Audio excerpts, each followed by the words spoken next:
MLAക്ക് A+ ഒന്നും കിട്ടിയിട്ടില്ലെങ്കിലും പിള്ളേർക്ക് ഇഷ്ടം പോലെ A+കളുണ്ട്.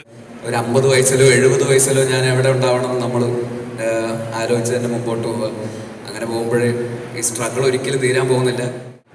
വേദിയിൽ കസേരയിട്ടിരുന്ന് ഞങ്ങൾ പൊതുപ്രവർത്തകർ നിങ്ങളോട് എന്തെങ്കിലും സംസാരിക്കുന്നോ പൊതുസമ്മേളനങ്ങളോ ഒന്നും തന്നെ ഈ പരിപാടിയുടെ ഭാഗമായി സംഘടിപ്പിച്ചിട്ടില്ല എന്ന് നിങ്ങളെ ആദ്യം അറിയിച്ചോട്ടെ.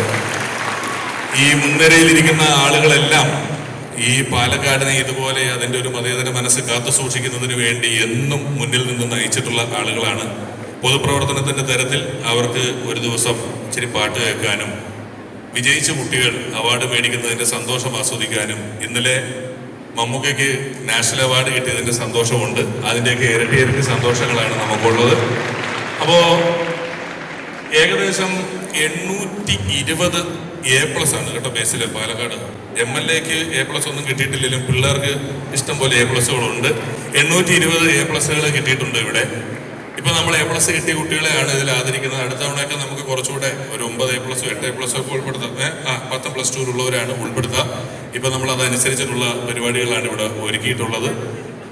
820 പേർക്ക് ഒരു 30 സെക്കൻഡ് വെച്ച് കൂട്ടിയാൽ പോലും 400 മിനിറ്റ് ആവും. വൈകുന്നേരം വരെ കൊടുക്കേണ്ടി വരും. നമുക്ക് ചടങ്ങ് തുടങ്ങുമ്പം സ്പീഡിൽ ഓരോ സ്കൂൾ അനുസരിച്ച് വിളിക്കും, അതനുസരിച്ച് വരാം. അതിനൊക്കെ മുമ്പായിട്ട് നമുക്ക് ബേസിൽ ആദ്യം 2 വാക്ക്, 2 അല്ല ഒരു 5-6 വാക്ക് നമ്മളോട് സംസാരിക്കുക എന്നിട്ട് ബാക്കി ചോദിക്കാം. ബേസിൽ എല്ലാവർക്കും നമസ്കാരം. ഞാനും ഇവിടെ ഇങ്ങനെ കസേരയൊക്കെ ഇട്ടിട്ടുള്ള പരിപാടിയായിരിക്കും എന്ന് വിചാരിച്ചിട്ട് വന്നത്. പക്ഷെ പെട്ടെന്ന് ട്വിസ്റ്റായി പോയി. ഇവിടെ വന്നിട്ട് നേരെ കയറിയൊക്കെ സംസാരിക്കുക. അപ്പോൾ എന്താ ഇപ്പം സംസാരിക്കേണ്ടതെന്നുള്ള കൺഫ്യൂഷനായി പോയി. മറ്റേത് അവിടെയൊക്കെ ഇരിക്കുമ്പോൾ ഇങ്ങനെ എല്ലാവരും പറയണതൊക്കെ കേട്ടിട്ട് ഇങ്ങനെ എന്താണെന്നൊക്കെ ആലോചിക്കാനുള്ളൊരു സമയം ഉണ്ടായിരുന്നു. അപ്പം നേരെ കയറി ഒന്ന് സംസാരിക്കുക എന്നുള്ളൊരു സ്പേസാണെന്ന് ഞാൻ അറിഞ്ഞില്ല. അതിൻ്റെ കൂടെ ഈ ബാഡ്ജ് കിട്ടിയിട്ട് അത് എവിടെ പ്രോപ്പറായിട്ട് കുത്താനും പറ്റിയില്ല അതിൻ്റെ. അപ്പോൾ എന്തായാലും ഭയങ്കര സന്തോഷം. ഇത്രയും വ്യത്യസ്തമായിട്ടുള്ള രീതിയിൽ ഇങ്ങനെ ഒരു ഫംഗ്ഷൻ സംഘടിപ്പിക്കുക എന്ന് പറയുന്നത് നമ്മൾ ആഘോഷിക്കേണ്ട സമയമാണല്ലോ. അപ്പോൾ അത് ഈ പറയുന്ന പോലെ ഒരു ക്ലാസ് റൂമിലിരിക്കുന്ന പോലെ തന്നെ വീണ്ടും മറ്റൊരു സ്പേസിലേക്ക് വന്ന് പങ്കെടുക്കുന്നതിൽ നല്ലത് പാട്ടും ഡാൻസൊക്കെ ആയിട്ട് ആഘോഷിക്കുക തന്നെയാണല്ലോ. കാരണം ഇങ്ങനെ ഒരു വിജയം ആഘോഷിക്കുന്ന ഒരു വേദി എന്ന് പറയുന്നത് തീർച്ചയായിട്ടും നമ്മൾ ആഘോഷിക്കുക തന്നെയാണ് ചെയ്യേണ്ടത്. അപ്പോൾ ഇങ്ങനെ ഒരു വ്യത്യസ്തമായിട്ടുള്ള രീതിയിൽ ഇത് സംഘടിപ്പിച്ച പ്രിയപ്പെട്ട വിഷുവിനും കൂടെയുള്ള എല്ലാവർക്കും ആദ്യം തന്നെ അഭിനന്ദനങ്ങൾ അറിയിക്കുന്നു. ഞാനും ഇതുപോലെ ഈ പറയുന്ന പോലെ സ്കൂളിലൊക്കെ നന്നായിട്ട് പഠിക്കുന്ന കുട്ടിയായിരുന്നു. അപ്പോൾ ഇതുപോലെ ഫുൾ A+ എന്നൊക്കെ പറയുന്ന പോലെയൊക്കെ ആ സമയത്തും ഭയങ്കരമായിരുന്നു ഇതൊക്കെ. അന്നും ഈ പറയുന്ന 10ലും +2ലും ഒക്കെ. അപ്പോൾ ഇതുപോലത്തെ അവാർഡും ഇതുപോലത്തെ മെമൻറ്റോയൊക്കെ കിട്ടുന്നത് നമ്മളെ സംബന്ധിച്ചിടത്തോളം ഭയങ്കര മോട്ടിവേറ്റിംഗ് ആയിരുന്നു. നമ്മൾ അംഗീകരിക്കപ്പെടുക എന്ന് പറയുന്നത് ജീവിതത്തിൽ ആദ്യമായിട്ടൊക്കെ കിട്ടുന്ന ഇത്തരത്തിലുള്ള അംഗീകാരങ്ങളാണല്ലോ. അത് നമ്മളെ ഭയങ്കരമായിട്ട് മോട്ടിവേറ്റീവ് ആയിരുന്നു മുമ്പോട്ടുള്ള ജീവിതത്തിലും ജേണിയിലൊക്കെ. അപ്പോൾ ഇത്തരത്തിൽ വേദികളിൽ ഇരുന്ന നിങ്ങളെപ്പോലെ ഒരു സ്റ്റുഡൻ്റായിട്ട് ഇരുന്ന ഓർമ്മകൾ എനിക്കും ഉണ്ട് തീർച്ചയായിട്ടും. അത് ഈ പറയുന്ന എഡ്യൂക്കേഷൻ, പ്രോപ്പറായിട്ടുള്ള എഡ്യൂക്കേഷൻ കിട്ടുക എന്ന് പറയുന്നതാണ് ഇന്നത്തെ കാലഘട്ടത്തിൽ ഏറ്റവും ഇമ്പോർട്ടൻ്റ് ആയിട്ടുള്ളൊരു കാര്യം. ബാക്കി എന്തൊക്കെ പറഞ്ഞാലും നമ്മൾ വിദ്യാഭ്യാസം വിവരവും ഉണ്ടാവുക എന്ന് പറയുന്നതാണ് ഇനിയുള്ള കാലഘട്ടത്തിൽ നമുക്ക് പിടിച്ചു നിൽക്കണമെങ്കിൽ അത് മിനിമം അതെങ്കിലും വേണം. അത്രയും കോമ്പറ്റീറ്റീവായിട്ടുള്ള ഒരു ലോകത്താണ് നമ്മളെല്ലാവരും ജീവിക്കുന്നത്. സോഷ്യൽ മീഡിയയും കണ്ടന്റ് എക്സ്പ്ലോഷൻ നടന്നുകൊണ്ടിരിക്കുന്ന ഒരു കാലഘട്ടമാണ്. എവിടെ നോക്കിയാലും കണ്ടന്റാണ്. ഇൻസ്റ്റാഗ്രാം തുറന്നാലും യൂട്യൂബ് തുറന്നാലും അല്ലാതെ AI ഒക്കെ ഉള്ള ഈ ഒരു വേൾഡിൽ നമ്മൾ പിടിച്ചു നിൽക്കണമെങ്കിൽ നമ്മൾ വളരെ റെലവൻ്റായിട്ട് അപ്ഡേറ്റഡ് ആയിട്ട് നിൽക്കുക എന്നുള്ളതല്ലാതെ വേറെ വഴിയില്ല. അപ്പോൾ തീർച്ചയായിട്ടും നിങ്ങളെല്ലാവരും അതിനനുസരിച്ചിട്ട് എന്താ പറയുക പിടിച്ചു നിൽക്കുന്ന ആളുകൾ എന്നുള്ള രീതിയിൽ എല്ലാവർക്കും അഭിനന്ദനങ്ങൾ അറിയിക്കുന്നു. എന്നാൽ അവാർഡ് കിട്ടാത്തവരാരും മോശക്കാരായിട്ടും നമ്മളാരും കാണരുത്. അവാർഡ് കിട്ടാത്തവർ ചിലപ്പോൾ ആ വിഷയങ്ങളിൽ ചിലപ്പോൾ പഠിക്കാൻ മോശമായതുകൊണ്ടായിരിക്കാം. എല്ലാവർക്കും എല്ലാ വിഷയത്തിലും നന്നായിട്ട് മാർക്ക് മേടിക്കാൻ പറ്റണമെന്നില്ല. ഇപ്പോൾ മാത്സൊക്കെ എല്ലാവർക്കും നന്നായിട്ട് ഷൈൻ ചെയ്യാൻ പറ്റുന്ന പോലത്തെ ഒരു വിഷയമാണെന്നില്ല സയൻസ്.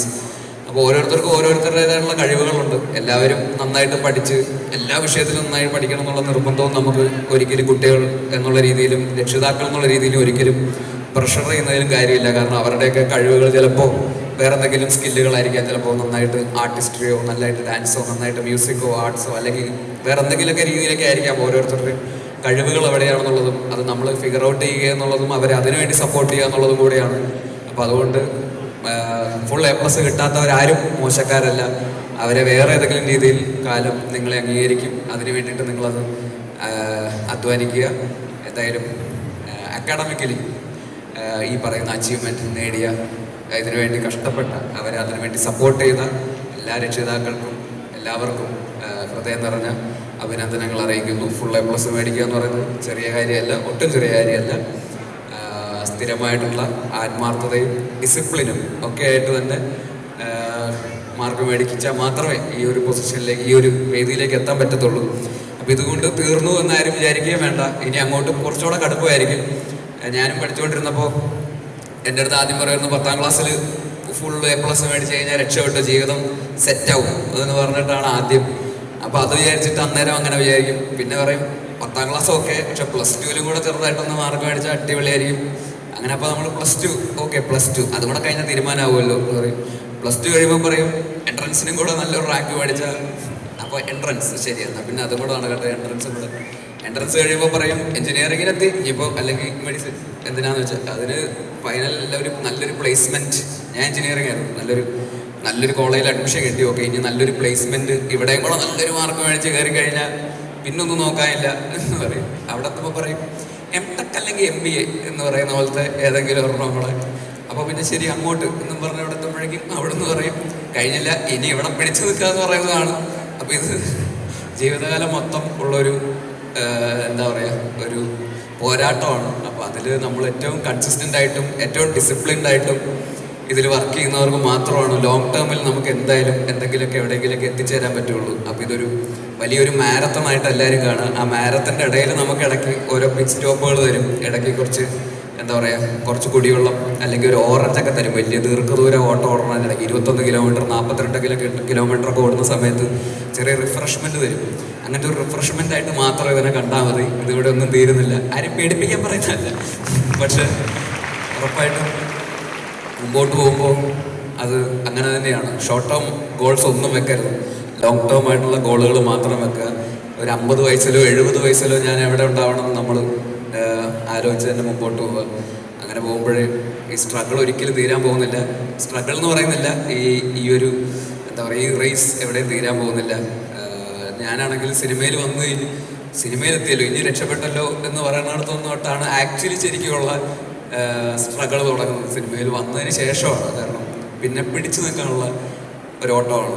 അപ്പോൾ അതെന്നും ഓടിക്കൊണ്ടേയിരിക്കുക എന്നുള്ളത് തന്നെയാണ് ഇതിൻ്റെ ഒരു വിജയത്തിൻ്റെ ഒരു ഫോർമുല എന്ന് പറയുന്നത്. അപ്പോൾ തീർച്ചയായിട്ടും നിങ്ങൾ ഈ ബേസിലിനെ പറ്റി പറയുമ്പോൾ, ഞാൻ കലയിൽ 10-27 വർഷം നിന്നിട്ടും അല്ലാതെയുള്ള സൗഹൃദങ്ങളെ കൊണ്ടൊക്കെ പലരെ കാണുന്നതിനകത്ത് ഇന്ന് ഈ പരിപാടിക്ക് എന്തുകൊണ്ട് ബേസിൽ എന്നൊരു ചോദ്യം വേണമെങ്കിൽ വെറുതെ ചോദിച്ചാൽ, നമുക്ക് വർത്തമാനകാലത്തിൽ ഒരുപാട് ചെറിയ പ്രശ്നങ്ങളുണ്ട്. നമ്മുടെ കുട്ടിക്കാലത്തൊക്കെ നമ്മുടെ അച്ഛനമ്മമാർ ചിലരെ ചൂണ്ടിക്കാണിച്ചിട്ട് നിങ്ങൾ ഇവരെ മാതൃകയാക്കും എന്ന് നമ്മളോട് പറയാറുണ്ട്.